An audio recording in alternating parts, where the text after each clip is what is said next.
Nangangamba si Senadora Risa Ontiveros na maaring mag-recess ng arrest si Pastor Kibuloy.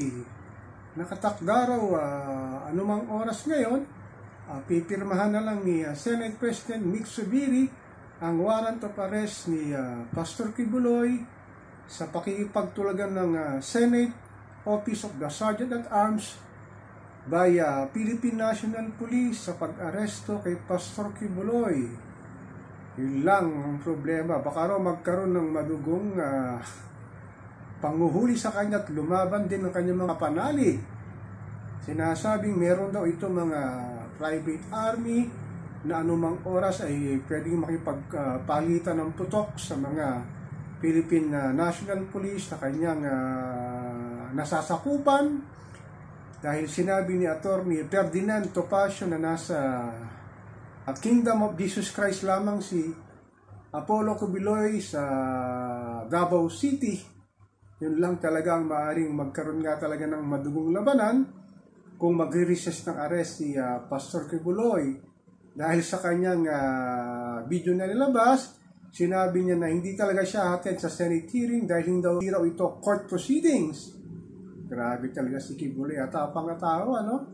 Palibasa, ma-influensya, maraming salapi at maraming tumutulong sa kanya. Lalo na yung 5 senador na pumirma na wag siyang contempt.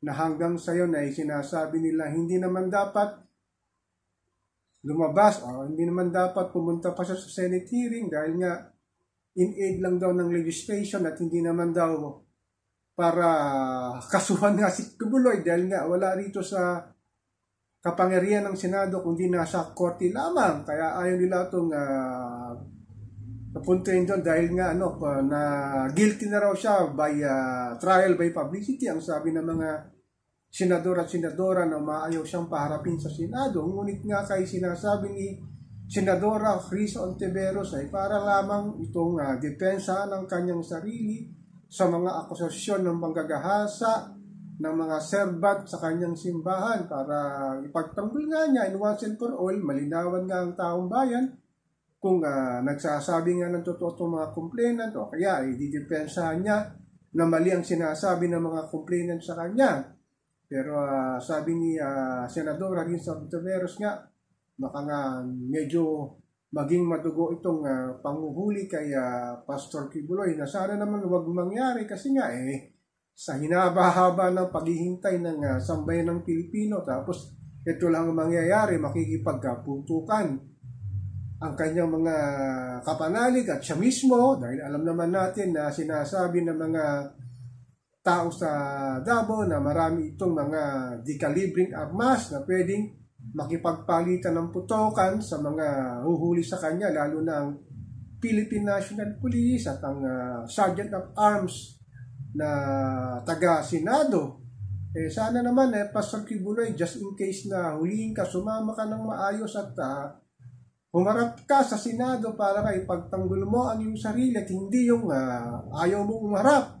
Lang nakakatakot dito kung magkaroon nga ng putukan at magkaroon pa ng collateral damage at madamay yung mga servant mo, yung mga mananampalata sa yung sekta. Sana naman huwag mangyari ito. So ako po si Papa Ken, patuloy po ako magmimira, magmamatsyag kung mahuli na o maaresto na si Pastor Apollo Kibuloy.